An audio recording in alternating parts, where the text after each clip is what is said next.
오늘도 많이 나와주셔서 감사합니다. 옆 사람과 인사하실까요? 잘 오셨습니다. 사랑합니다. 우리 한번 따라서 해볼까요? 이것이 세상이다.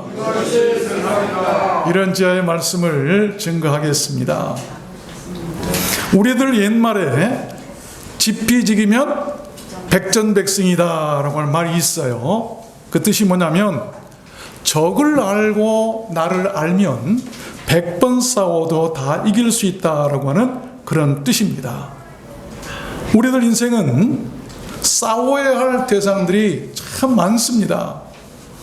그 중에 반드시 이겨야 할 싸움이 하나 있는데 바로 세상과의 싸움입니다.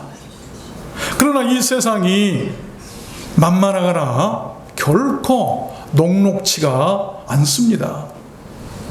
성경은 세상에 대해서 많은 말씀을 하고 계세요. 하나님께서 창조하셨던 맨 처음의 세상은 매우 아름답고 보기에 좋은 세상이었습니다.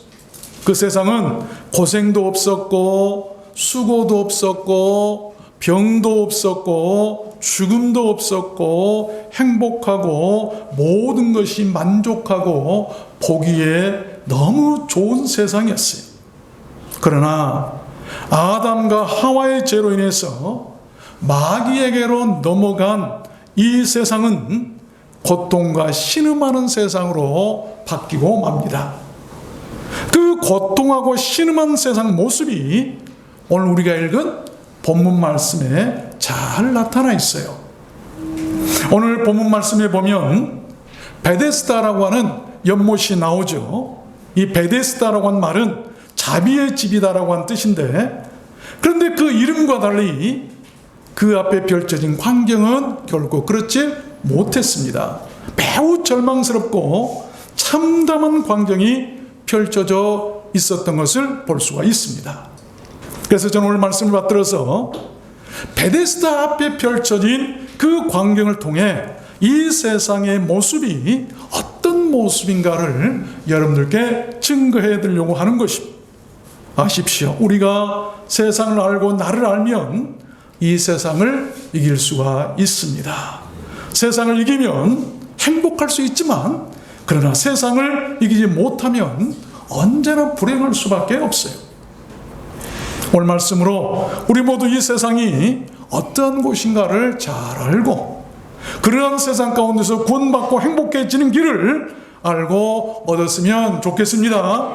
그러면 이 세상은 어떤 곳일까요? 첫 번째는 sick, 병이 있는 곳, 병든 세상. 2절 말씀해 보니까 예루살렘에 있는 양문 곁에 히브리 말로 베데스다라는 못이 있는데 거기 행각 5이 있고 그 안에 많은 병자, 소경, 절뚝발이, 혈기 마른 자들이 누워 물의 동함을 기다리니. 집 5채가 있는데 그 안에 병자들로 가득 차 있더라. 그렇습니다. 당시 베데스다 연못 주변 광경이 마치 이 세상의 단면을 보여주고 있는 그런 모습과 같다는 것이죠. 예수님 당시에도 그가 다니시던 곳에는 어디서나 병자들로 넘쳐났어요. 각양각색의 수 없는 병자들이 그 앞에 모여들었습니다. 지금은 다를까요? 아닙니다. 그렇게 병든 사람이 많으면 지금도 마찬가지고 무차별적이에요. 부자도 병들고요. 가난해서 불쌍한 사람들도 안타깝게 병들고요. 여러분, 목사도 병들고요. 대통령도 병들고요. 병을 고친다는 의사들도 병들고요. 교회에 다닌다는 성도들도 무차별적으로 병이 들어요. 병원에 가보십시오. 너무나 많은 사람들이 병이 들어서 누워있는 것을 볼 수가 있습니다. 물어보면 병 없는 사람이 한 사람도 없을 것 같아요. 지금 여러분 가운데 나 그런 병이 하나도 없다고 자신하신 분 손 한번 들어보세요. 웃으시죠? 한 분도 없어요. 지나가는 사람 붙들고 물어보세요. 병 없는 사람이 없어요. 이게 세상이에요. 그 질병의 수나 종류도 헤아릴 수가 없고 오히려 더 늘어만 가죠. 이 세상은 언제까지나 그렇게 병든 자들로 넘쳐나고 끝이 없다는 것입니다. 이 세상에는요, 사람들을 한순간에 망가뜨리고 절망에 빠뜨리고 무기력하게 만들어버리는 것들이 참 많아요. 그 중에 치명적인 것 하나가 있는데 그것이 바로 질병입니다. 우리는 그러한 질병들에 대처할 수 있어야 하고 이길 수가 있어야 한다는 것입니다. 우리가 피할 수 없는 길이라고 한다면 그곳에서 이기고 나올 수 있는 길을 알아야 돼요. 세상은 갈수록 더 병들어갑니다. 육신들만, 사람들의 몸만 병든 것이 아니라 땅도 병들고요, 공기도 병들고 물도 오염돼서 병들어갑니다. 언젠가는 다 못 쓰게 될 날이 올 수도 있어요. 미래가 매우 불안합니다. 종말이 언제 닥칠지, 언제 어떻게 무슨 병이 내게 찾아올지 그 누구도 모릅니다. 그러한 병든 세상에서 여러분께서는 무엇을 찾고 무엇을 바라고 무엇에 소망을 두고 그렇게 날마다 바둥바둥 힘들게 살아가십니까? 미래에 대한 대안이 있으십니까? 아십시오. 그 대안은 바로 예수 믿어 구원받고 서로 병낫기를 위해서 기도하는 것이라고 성경은 말씀하고 계세요. 마가복음 2장에 보니까 예수께서 들으시고 저에게 이르시되 건강한 자에게는 의원이 쓸데없고 병든 자에게라야 쓸데있느니라. 내가 의인을 부르러 온 것이 아니요 죄인을 부르러 왔노라 하시니라. 주님께서 이 세상에 병이 없다고 한다면 주님께서 오실 필요도 없었어요. 이 세상에 죄인들이 없고 의인들만 있었다고 한다면 예수님께서 땅에 오실 필요도 없었어요. 예수님께서 이 땅에 오신 것은 병든 자를 치유하시고 죄인들을 불러서 구원시키도록 오셨다. 이것이 세상이에요. 그러면서 야고보 사도는 이런 말을 합니다. 너희가 서로 병낫기를 위해서 기도하라. 병낫기를 위해서 서로 기도하라. 교회가 그런 것 같아요. 예수 믿어 구원받고, 그런데 구원받았어도 병이 많아요. 사돌도 병이 많았고, 다윗도 병이 많았고, 히스기야 왕도 병이 많았고, 하나님께서 그렇게 사랑했던 유다의 왕 중에, 이스라엘 왕 중에 두 사람을 뽑으라고 한다면 다윗 왕과 히스기야 왕인데 두 사람 죽을 병이 다 들었어요. 그래서 야고보 사도는 병낫기를 위해서 서로 기도하라. 교회는요, 모여서 병낫기를 위해서 서로 기도해야 돼요. 물어보십시오. 무슨 병이 있어? 금요일 기도회 때로 나오셔서 이제는 그렇게 기도하려고 그래요. 옆 사람 병을 위해서 서로 병낫기를 위해서 기도해야 돼요. 이 교회라고 하는 것은. 두 번째입니다. 이 세상은 어떤 곳일까요? 이 세상은 이 컴피티션, 경쟁하는 곳이다. 이 세상은 경쟁의 세상이에요. 5절 보니까 거기 38년 된 병자가 있더라. 예수께서 그 누운 것을 보시고 병이 벌써 오랜 줄 아시고 이르시되 네가 낫고자 하느냐? 병자가 대답하되 주여 물이 동할 때에 나를 못에 넣어줄 사람이 없어. 내가 가는 동안에 다른 사람들이 먼저 내려갑니다. 내가 좀 병이 나아서 저 연못에만 들어가면 병이 나은다는데 가려고 하면 다른 사람들이 더 먼저 내려가 버립니다. 경쟁이죠. 그렇습니다. 참으로 안타까운 광경이에요. 그러다 보니까 38년이나 지나버렸는지도 모르겠어요.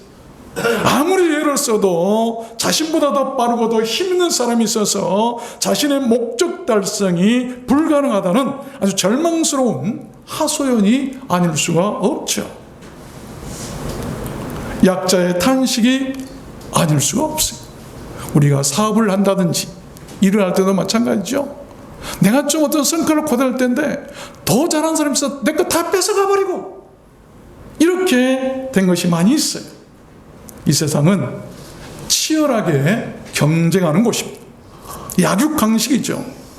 약한 것은 고기고 강한 자는 그것을 먹는다. 강한 자들이 약한 자들 다 잡아먹는, 경제, 사업, 나라 모든 것을 보면 모두가 그렇잖아요. 그래서 피곤한 것입니다. 물론 선의의 경쟁도 있어야겠습니다만, 그러나 대개의 경쟁은 비도덕적이고 속이고 거짓말하고 죽이고 피해를 줍니다. 경쟁의 악순환으로 더 무서운 무기들이 만들어지고 전쟁이나 파괴의 살상력만 더 증가되고 갈수록 인간성이 사라지고 윤리가 무너져가는 것은 다른 거 아니에요. 경쟁이라고. 부자 간에도 경쟁하는, 부모 자식 간에도 경쟁하는. 그래서 옛날에 우리 옛사람들은 독특한 자기 자신만의 노하우, 어떤 비법이 있으면 자기 자식들에게도 안 가르쳐 준다고. 자기 자식이 먼저 알아가지고 자기보다 더 잘 될까 봤어요. 사람들은 하나님과도 경쟁하려고 합니다. 창세기 11장에 보면 하나님과 경쟁하려고 했던 사람들이 나와요. 또 말하되, 자, 우리가 성과 대를 쌓아 대꼭대기를 하늘에 닿게 하여 우리 이름을 내고 온 지면에 흩어짐을 면하자 하였더니 여호와께서 거기서 그들을 지면에 흩으신 거로 그들이 성 쌓기를 그쳤더라. 그러므로 그 이름을 바벨이라 하니 여호와께서 거기서 온 땅의 언어를 혼잡게 하시고 그들을 온 지면에 흩으셨더라. 하나님께서 그것을 보시고 흩어버리셨다. 성 쌓기를 멈추게 하셨다. 끝나게 하셨다. 하나님께서 끝장내실 때가 와요. 지금도 보면 하나님께 이 경쟁하는 이 사람들을 많이 볼 수가 있어요. 지금도 보니까 의학적으로, 과학적으로 인간 배아줄기세포, 그래서 인간을 복제한다. 영혼 없는 인간을 복제한다. 좀비들을 만들겠다. 하나님께 대한, 생명에 대한 경쟁이 도전이에요. 멸망의 징조들이죠. 요즘에는 과학이 발전해서 로봇이 인간을 대체한다. 요즘에는 결혼하지 않고 로봇을 데리고 살아야 자기 부인처럼, 아니면 자기 남편처럼 산다. 이게 멸망의 징조들이에요. 하나님과 경쟁하겠다고 하는 것이죠. 하나님께서는 그런 것을 보고 당장에 흩어버리셨다. 아십시오. 지나친 경쟁은 파멸을 낳습니다. 군사력의 경쟁이나 과학이나 경제의 독점 같은 것들은 인류를 더 편하게 하는 것이 아니라 힘들게 하고 있어요. 그러한 경쟁의 결과가 인류를 더 빨리 파멸하게 하는 것이랍니다. 여러분께서는 그러한 세상의 미래에 대한 대안이 있으십니까? 그 대안도 바로 다름 아닌 예수 그리스도십니다. 그 38년 된 병자를 그 경쟁의 현장에서 구원하신 분은 다름 아닌 바로 우리 주님이셨어요. 주님과 함께 하십시오. 주님이 여러분을 구원하실 것입니다. 세 번째입니다. 이 세상은 어떤 곳일까요? 세 번째는 브레인, 비난이 있는 곳. 비난하는 곳. 이 세상은 비난으로 가득 차 있어요. 10절 보니까 유대인들이 병나은 사람에게 이르되 안식일인데 네가 자리를 들고 가는 것이 옳지 아니하니라. 그렇습니다. 사람이 모인 곳이라면 이 세상은 언제든 그렇게 비난이나 비판 일색이 옳지 않다. 주일날 옳고 그름을 따지고 사람의 마음을 아프게 한다. 그런 비난이나 비판은 다른 데서 오지 않습니다. 서로 경쟁하고 시기하는 데서 오는 거예요. 자, 내가 먼저 가서 병을 좀 나으려고 했는데 아니 왜 나는 예수님이 안 고쳐주고 저 사람만 저렇게 고쳐주시는가? 저 사람이 들어가서 고쳐주시는가? 네가 하는 것도 옳지 않다. 어떻게 하는지 흠을 잡으려고 하는 이런 세상. 그런 모습을 우리는 요즘 이 정치계에서 보면 잘 알 수 있죠. 어떻게 그렇게 없는 것까지 가짜 뉴스를 만들어 털어가지고 사람을 못 살게 하고 비난하고 비판해서 죽이려고 하는 건지. 이게 바로 세상이라고 하는 것이죠. 그런 비난이나 비판은 무지하거나 아직 거듭나지 못한 사람들 속에 도사리고 있는 죄성 때문입니다. 그 죄성이 사라져야 돼요. 그 죄성이 사라지고 비판하지 않냐고 평안을 유지하는 사람은 바로 거듭난 사람이에요. 평화를 유지하는 사람. 생각해 봅시다. 그 병자는 오랫동안 병을 앓았던 사람이었어요. 장장 38년 동안입니다. 돈도 친구도 많은 것을 다 잃었을지도 몰라요. 그는 지쳤을 것이고 생을 포기했을지도 모릅니다. 그런데 병을 낫게 된 것이죠. 얼마나 좋았을까요? 38년 동안 고치지 못한 병을 고쳤어요. 그 모습을 보고 사람들은 당연히 기뻐하고 축하해주고 축복했어야 했을 것입니다. 그러나 거기에 있던 사람들은 이런저런 이유를 달면서 축하는커녕 오히려 비난했다는 것입니다. 그것이 우리들 인간 세상의 모습 아닐까요? 교회 안에서는 그런 비난이나 비판이 없어야 될 줄로 믿습니다. 그렇게 정당한 일에 비판하고 비난하는 것은 바로 믿음이 없기 때문이라는 것입니다. 사랑이 없기 때문이고 그것은 실족해 하는 일이 아닐 수가 없어요. 주님은 그 비난이나 비판한 일에 대해서 이렇게 말씀하셨어요. 마태복음 7장에 보면 비판을 받지 아니하려거든 비판하지 말라. 너희의 비판하는 그 비판으로 너희가 비판을 받을 것이요 너희의 헤아리는 그 헤아림으로 너희가 헤아림을 받을 것이니라. 마태복음 18장에 보면 실족해 하는 일들이 있음을 인하여 세상에 화가 있도다. 실족해 하는 일이 없을 수는 없으나 실족해 한 자는 그 사람에게 화가 있도다. 여러분 아십시오. 그 비난이나 비판의 대안도 바로 우리 주님이십니다. 주님은 이 세상의 비난이나 비판에 대해서 이렇게 말씀하셨어요. 누가복음 6장을 저는 그 세상 비난과 비판이 있는 세상에서 살 수 있는 대안이라고 말씀을 드리고 싶어요. 비판하지 말라 그리하면 너희가 비판을 받지 않을 것이요. 반대로 돌아가죠. 이제 너희가 비판을 받지 않는 길이 있다. 정죄하지 말라 그리하면 너희가 정죄를 받지 않을 것이요 너희가 정죄를 받지 않을 길이 있다. 용서하라 그리하면 너희가 용서를 받을 것이요 너희가 용서받을 수 있는 길이 있다. 주라 그리하면 너희에게 줄 것이니 곧 후히 주어서 누르고 흔들어 넘치도록 하여 너희에게 안겨주리라. 너희들이 안겨받을 수 있는 길이 있다. 자, 비판도 받지 아니하고 이렇게 용서도 다 받을 수 있고 흔들어 넘치도록 복을 받을 수 있고 너희 헤아리는 그 헤아림은 너희가 헤아림을 도로 받을 것이라고 했는데 헤아림을 받지도 않고 살아갈 수 있는 길이 있는데 그것은 다른 거 아니에요.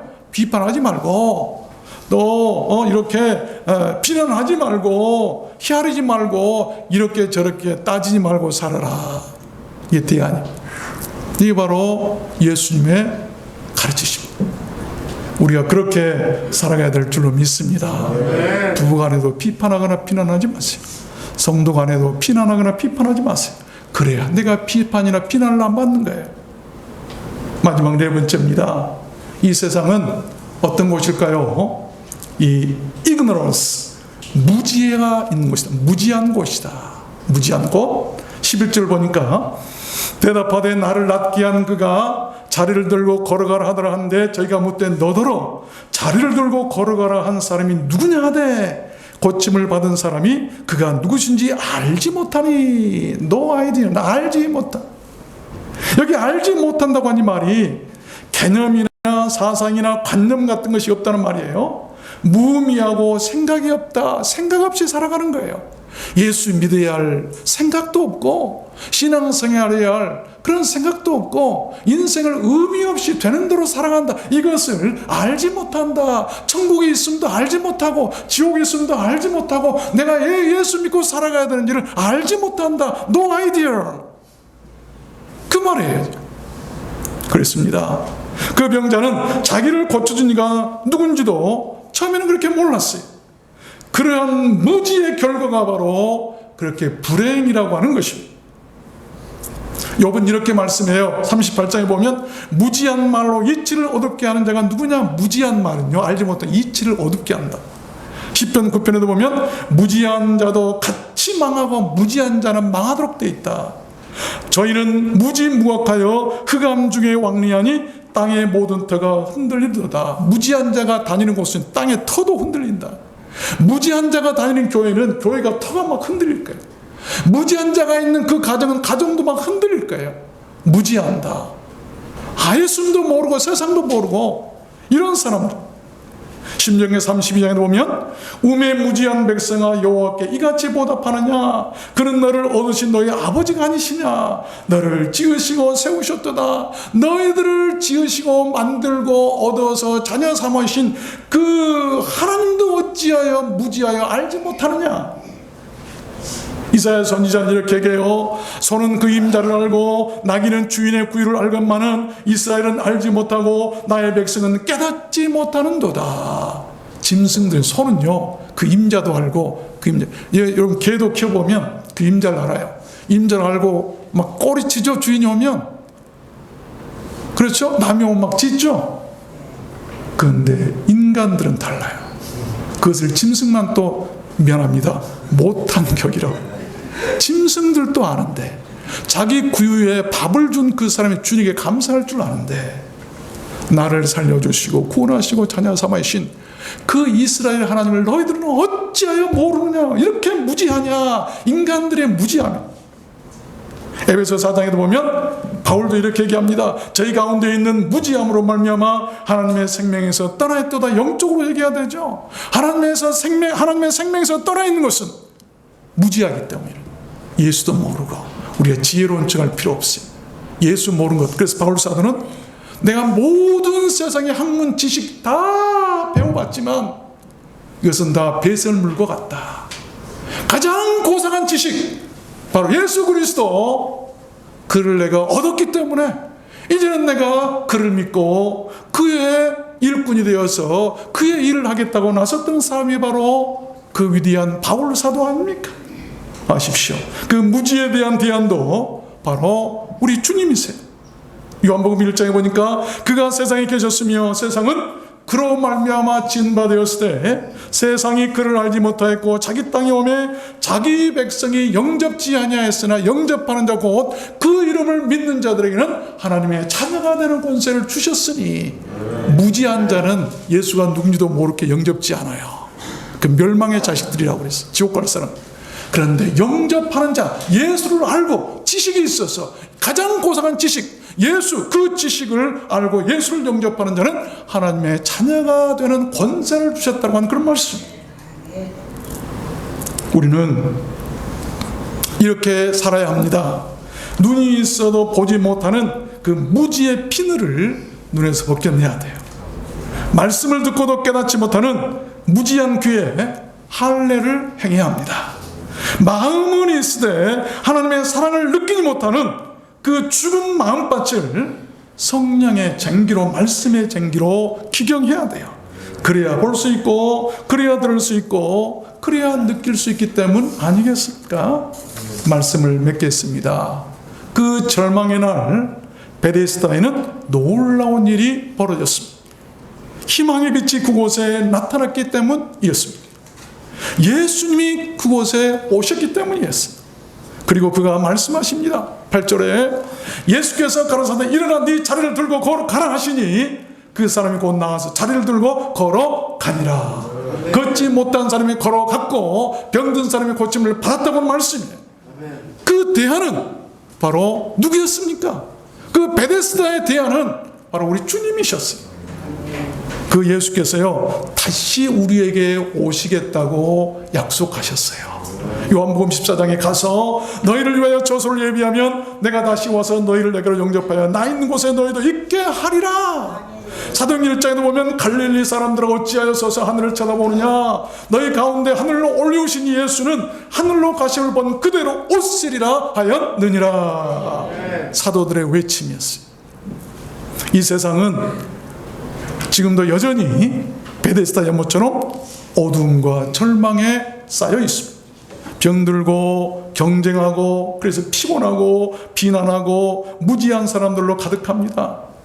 우리는 그러한 세상에서 이 세상의 구원자로 오신 예수 그리스도, 그분을 반드시 꼭 만나야 합니다. 아멘. 절망의 세상에서 유일한 대안은 바로 그분 예수 그리스도시기 때문 아니겠습니까? 아멘. 여러분 아십시오. 그분이 최고십니다. 그리고 최고를 만나십시오. 여러분 인생이 바뀔 것입니다. 이미 예수를 믿고 영접했다면 그런 사람은 이렇게 살아야 합니다. 오늘 14절 말씀에 그 후에 예수께서 성전에서 그 사람을 만나 이르시되 보라 네가 나았으니 더 심한 것이 생기지 않게 다시는 죄를 범치 말라 하시니 그 사람이 유대인들에게 가서 자기를 고친 이는 예수라 아니라. 잘 보십시오. 놀라운 반전입니다. 38년이나 절망의 자리에 있던 그 사람이 처음에는 자기를 고쳐준 이가 누군 줄 몰랐다고 그랬어요. 나를 고쳐준 사람이 누군지 모른다고 그랬는데, 여기 와서는 이제 성전에서 다시 예수를 만났을 때는 그가 예수라고, 나를 고쳐준, 나를 구원한 자가 예수라고 유대인들에게 가서 말을 하는 것이죠. 예수를 알고 신앙생활이 시작됐다는 것입니다. 그래서 밖에 베데스다 연못 그 세상에 있을 때는 예수가 누군 줄 몰랐어요. 있어도 자기를 고쳐준 사람도 몰라, 자기를 구원한 사람도 모르고 살아요. 그런데 성전에 와서 그의 신앙생활이 시작되고, 성전에서 주의 말씀을 들은 그는 예수가 누군 줄 알고 가서 예수를 전했다고 오늘 성경은 기록하고, 우리가 교회 중심으로 신앙생활을 해야 할 이유예요. 그렇습니다. 그래야 합니다. 요한 1서 2장에 보면 이 세상이나 세상에 있는 것들을 사랑치 말라. 누구든지 세상을 사랑하면 아버지의 사랑이 그 속에 있지 아니하니, 이는 세상에 있는 모든 것이 육신의 정욕과 안목의 정욕과 이 생의 자랑이니 이 세상도 그 정욕도 지나가되 오직 하나님의 뜻을 행하는 이는 영원히 거하느니라. 우리 모두 오직 하나님의 뜻을 행하며 살았으면 좋겠습니다. 그렇게 사는 사람은 영원히 거하게 되고 반드시 구원의 날을 맞이하게 될 줄로 믿습니다. 여러분 모두 그렇게 되시기를 주님의 이름으로 축원합니다. 우리 찬양하도록 할까요?